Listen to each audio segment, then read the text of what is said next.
Everybody ready?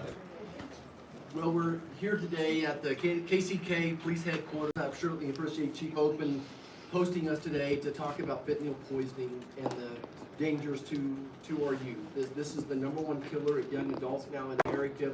Every day in Kansas, 1 or 2 young adults die from fentanyl poisoning. We're using Narcan 10, 12 times a day.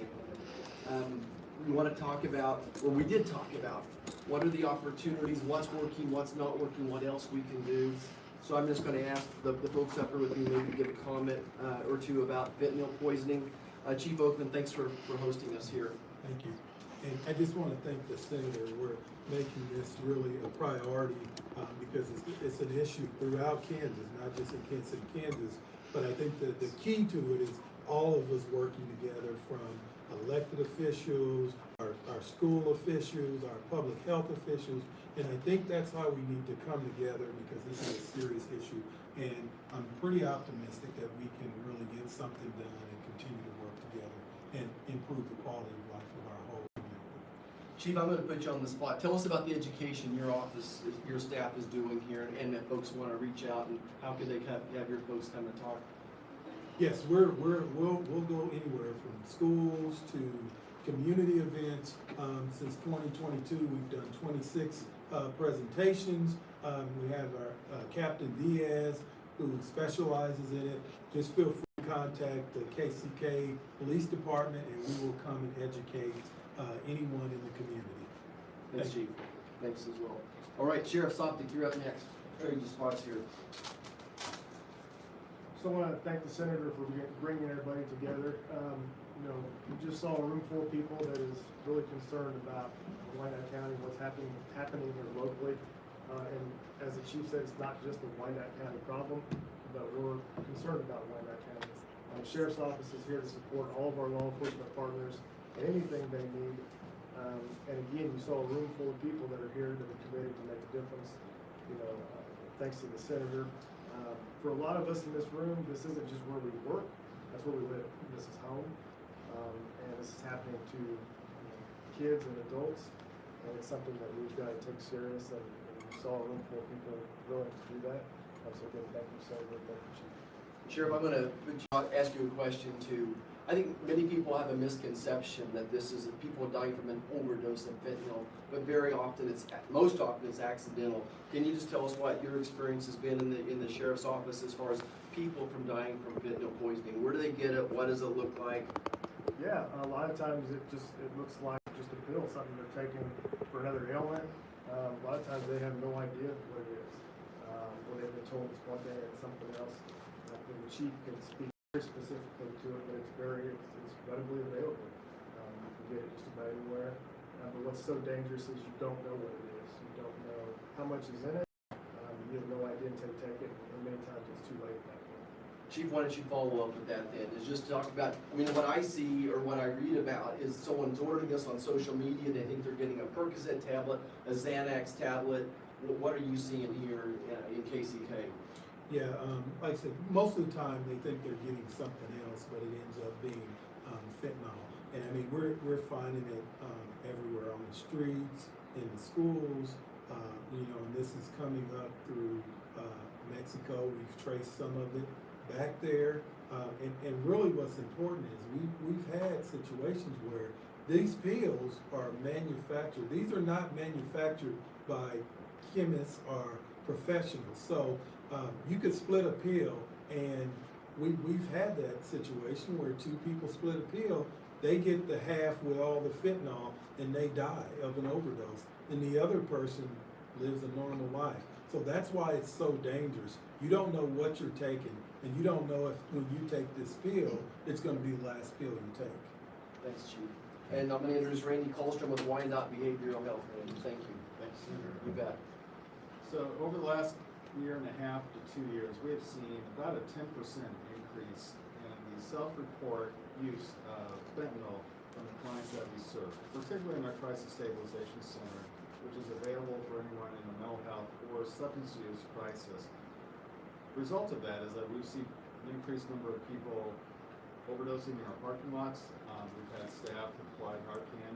We've provided Narcan in all of our buildings and in all of our community-based staff carrying it in the help combat this epidemic that is happening here in White County.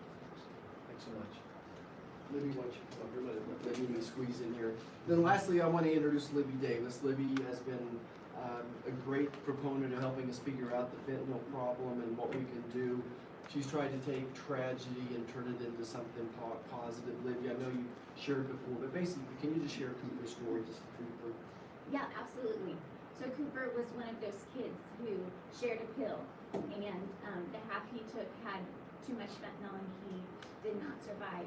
And the other boy who took the other half did survive. So I'm always honored to be part of these roundtables and any discussions that bring multiple disciplines together to collaboratively work together to combat this epidemic. So I'm grateful for everything that Senator Marshall is doing, and I hope that together we can all make a difference. Libby, talk about how where Cooper got this medicine, and I mean, I think Cooper was an adventuresome kid, but this was poison. This was an experiment. This was he had never had substance problems. He was starting school, and walk us through that story. Yeah, so Cooper was 2 weeks into his junior year of high school. He was hanging out with 3 friends, and they connected with a drug dealer that we believe the initial connection was made through a social media app, which is what I've learned now how most teenagers and many others gain access to illicit substances. But they all thought that they were taking a Percocet. It looked like Percocet. I saw pictures of the 2 pills that they purchased that the 4 boys shared. And again, 3 boys survived and Cooper did not.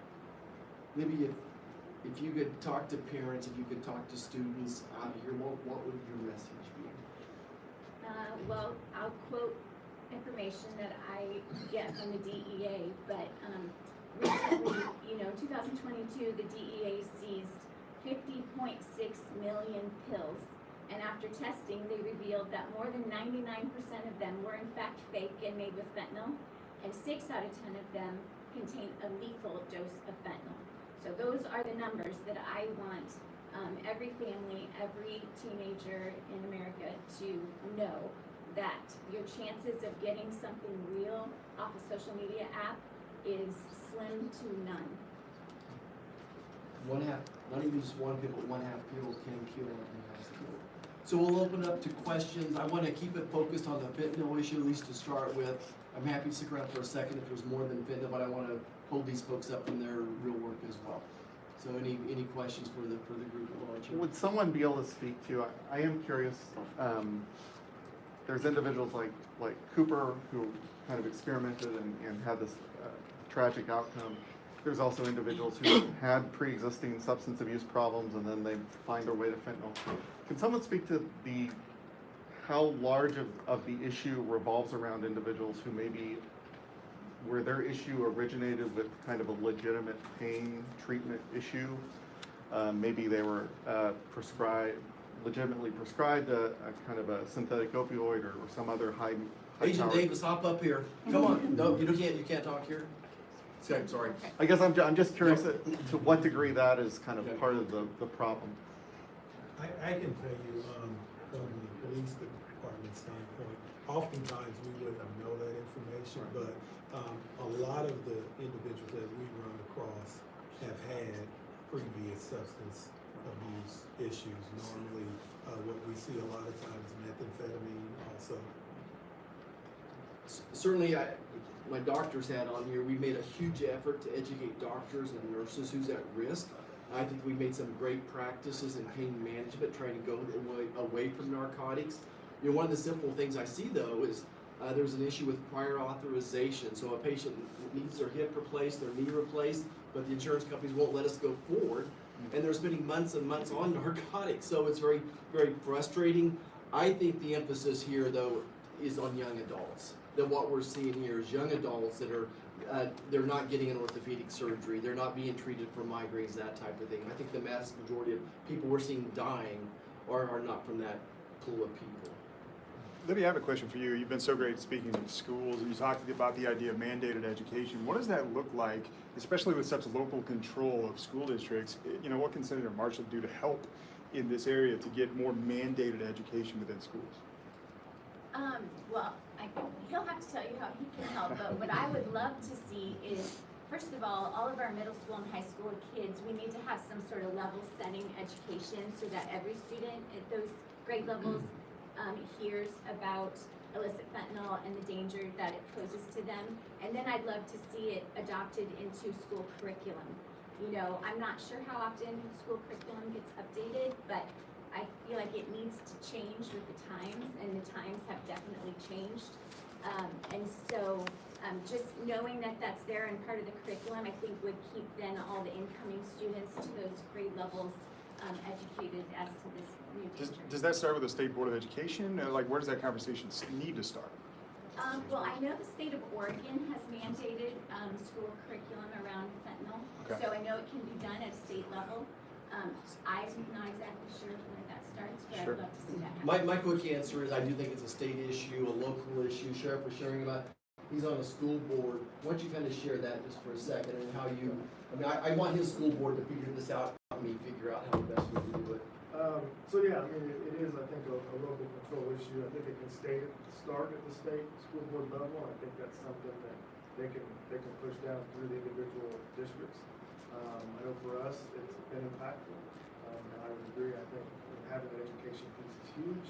I mean, and making the kids go, even if they're not gonna listen, they're there, they're exposed to it. A lot of times just being exposed, you know, you pick up on that skill just to, I think that's huge.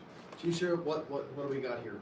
So, if you have anyone that's struggling or you suspect someone that's selling illegal narcotics, you can email us at narcotics, that's NARCOTICS @kckpd.org, and our 24-hour narcotics hotline is 913-573-6287. So if parents see something on their kids' social media that they think doesn't look right, you can call us and email us or call that hotline, and we'll follow up. Narcotics at kckpd.org and then 913-573-6287. All right, maybe one more question before these folks go. Senator, you've had a whole bunch of these meetings. What are you getting out of it, and what are you going to try to do with the information? Right. Every time I do this, I learn something. You know, how are the health departments working? I really have not heard from the health departments yet what they're doing and how they're getting Narcan, how they're getting it out to the schools. How are the community health centers responding to it? So as I sit there and prioritize funding through the healthcare committee I'm on, working with Bernie Sanders, is where should we be spending that money? And I'm absolutely convinced that the health department, the community health centers are the best way to attack it. Listening to Libby's story, I learned early on the impact of social media. So we have the Cooper Davis Act, which is legislation that would basically force social media companies to interact with law enforcement as well. Working with the DEA, I learned that if we made fentanyl a Schedule I drug, it would give them more power as well. So those are just some examples of going to these roundtables, listening, what type of legislation would help, what type of legislation would work, but mainly, to me, this is about education. I think the way to get this out to parents and schools is doing events like this and giving these folks a platform to tell their story that fentanyl is in every community across the state of Kansas. That we're using Narcan 10, 12 times a day. That's every day in the state of Kansas someone is dying from fentanyl poisoning. So this is a platform. God has given me a little bit of a megaphone, and I just want to get this word out and make a difference in some young adult's life. Okay, done. Great. Thank you, guys. Thanks, everybody. We do just